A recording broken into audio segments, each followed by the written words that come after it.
My Most Heartwarming Deal by Chuck Daddy Cohout.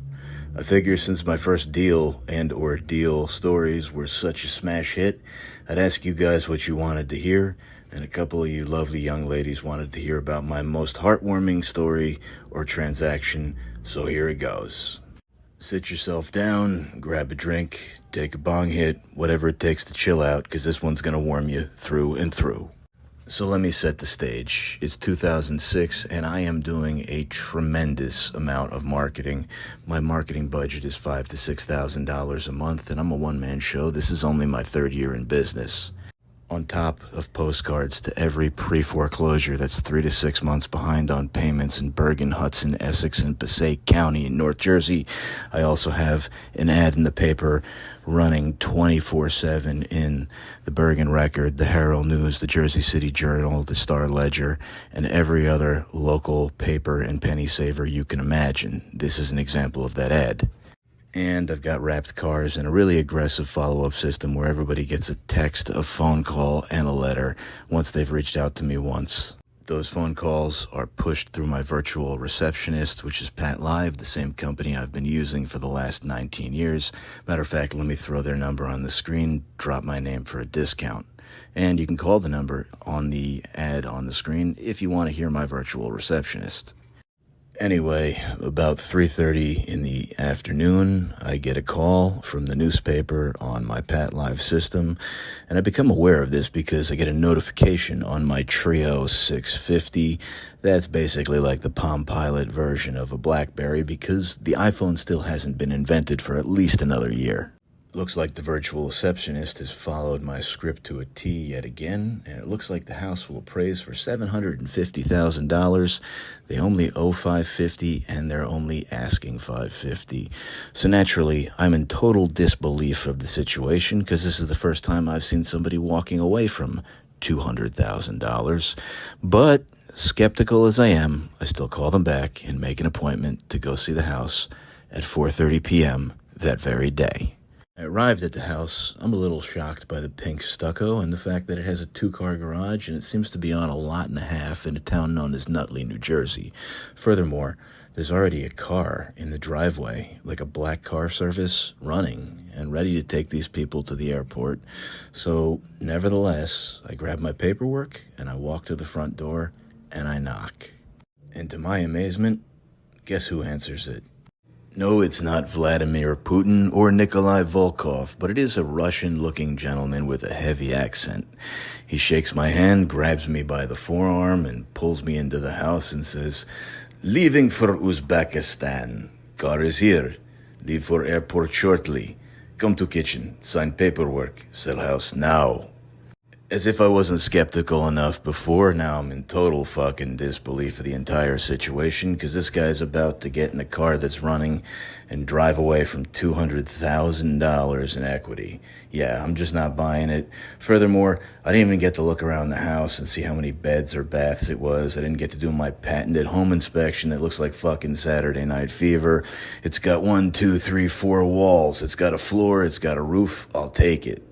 So this dude pulls me into the kitchen where his wife is waiting with a pen and a public notary, and they have all their paperwork lined up as well. I tell them we can go through yours, but we have to go through mine at the same time. I want to make sure I don't miss anything, and I'm kind of really getting the vibe that I am never going to see you again. He says, "Correct." We go through and sign off on all the paperwork, doing what's known as a tabletop closing, where I did buy the property subject to his existing debt. That's right, 90 minutes or less, and I can actually state that I own the property, and in fact, I do, without a lawyer present. I like to call those NFL-style closings. No fucking lawyer. I shake hands with Vladimir Putin and his wife, help them carry their last few bags to the door. He folds his hands in front of him, bows, says "Dos vidanya," gives me a hug, gets in the car, and I never hear from him again. Now I'm alone in this monster of a house that I haven't even done a final walkthrough in yet, and I just became aware of the fact that it has 5 bathrooms, 5 bedrooms, an indoor hot tub, an outdoor hot tub, a steam shower, a massive kitchen. I mean, this thing is just a party waiting to happen. Not really sure what the hell I'm going to do with it or how I'm going to sell it at this point, but I'm always open to ideas. And then one day, I was on the phone with one of my lawyers who had a friend that had orchestrated some sort of march for Sudani freedom, where they had gotten involved with a modern-day underground railroad, breaking people out of slavery in the country of Sudan, flying them to the United States, organizing them so that they could march on Washington and raise awareness for the plight of their people. There was just one little glitch in the matrix. They needed a place to live, so I made them the deal of the century. As they kept busting more and more natives out of slavery, I told them, listen, you guys can stay here, keep the place clean, mow the lawn, shovel the snow, show the house, get everybody's contact information. And wow, not only do I feel like I got closer to getting into heaven, but they really did a great job.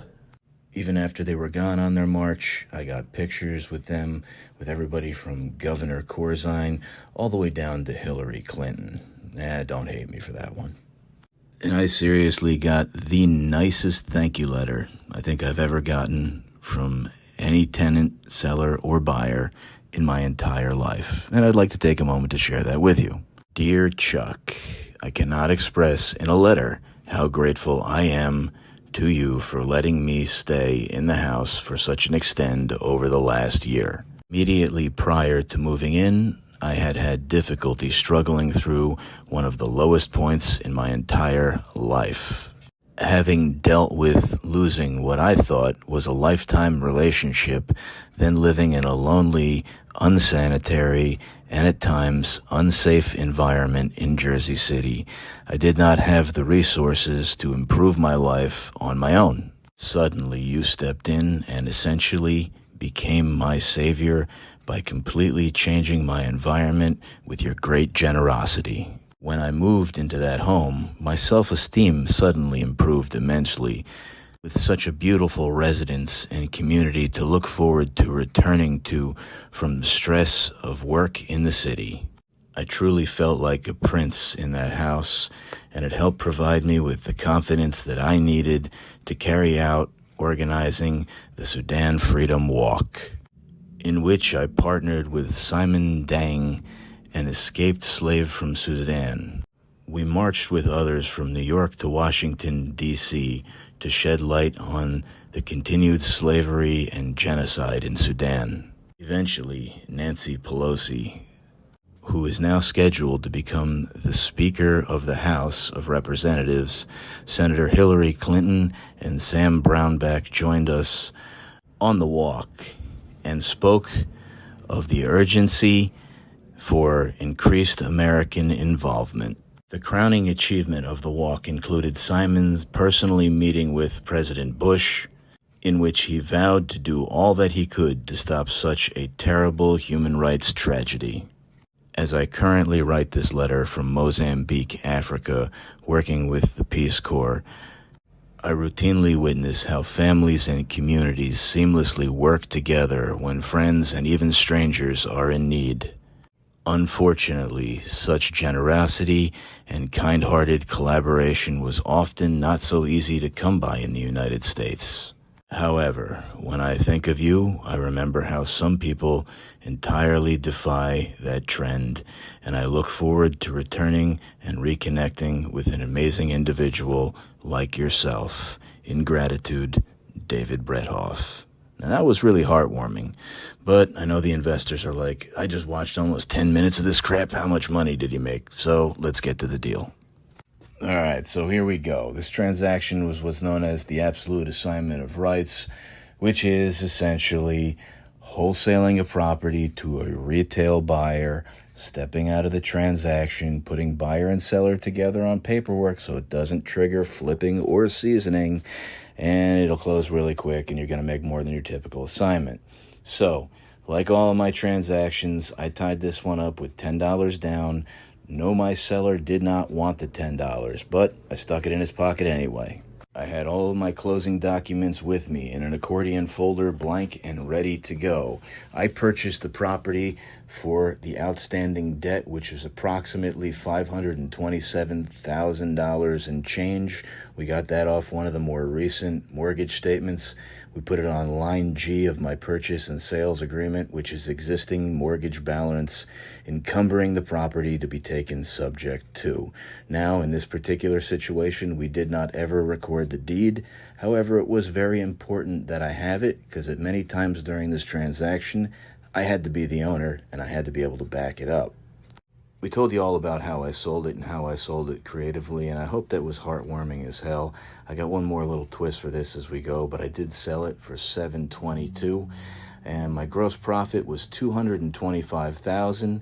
After I gave everybody the seller's concession and did a rate buy down, that brought us all the way down to $179,000. I know my math might be a little off, but the check definitely is not. And in addition, I did use a document that not many people are ever going to teach you. That's known as an escrow letter. And what that does is that actually takes the excess money that the bank is holding or the mortgage company for the seller for taxes and insurance. And rather than paying the quarterly taxes and the insurance, they just send that check to you. Hey, it's a couple extra bucks. Why not? Couple other interesting little caveats to this deal.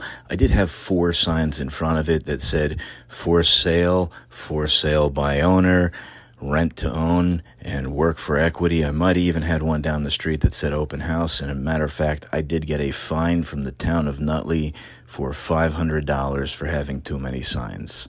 You know what we call that? The cost of doing business. Who the fuck cares? I sold the house. I also managed to buy another house selling this house because the buyer of this house lived outside of Atlantic City in Brigantine, and they wanted a place up in North Jersey as well. So I sold them this one the day before the closing. Their lender had asked for updated bank statements. They had just had their niece at their house, and they put them in their attic. They were a little older. They couldn't get them out. So I had to drive an hour and a half one way to climb into this person's attic, get their bank statements, and get their tax returns over to their lender. I'm speeding to Staples to get to a fax machine in my Dealmobile, and I get pulled over by a state trooper. He goes and he taps on the window of my car. When I pull over on the Garden State Parkway, I'm driving the car you see in this picture right here, and he says, "Son, step out of the car." And I'm about to hand him my license, registration, and insurance card, and he says, "Step out of the car." So I did. He says, "Come with me." And he walks down a grassy knoll over towards the woods and sits on a tree stump. And he says, "Now we're off camera. Can you talk?" I'm like, "Of course I can talk, officer. You just pulled me over. You have my undivided attention." He says, "Listen, I'm going through a divorce and I need to sell my house." I'm like, "Officer, it's 4:45. I need to get to this Staples by 5 o'clock to fax this out so I can close this real estate transaction tomorrow. Maybe if you could help me get there a little bit quicker, we could talk in the parking lot afterwards." And he was nice enough to turn on the lights and sirens and give me a police escort, and I did buy his house later that day. We call this marketing.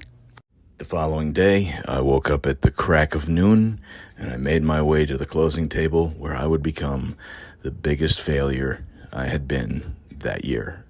See, I had told my future ex-wife, my current fiance at the time, that I was going to make $200,000 in this transaction, and, well, what can I say? Sometimes you can't back up all the shit you talk. I am a massive failure. But I did take that money and I decided to do something nice for myself for once. I moved out to Hawaii for a month and I stayed with one of my friends from college. Over the course of the next month, I helped him get his shit together after a relationship went south and move himself back to Jersey. But we partied our asses off while we were out there as well.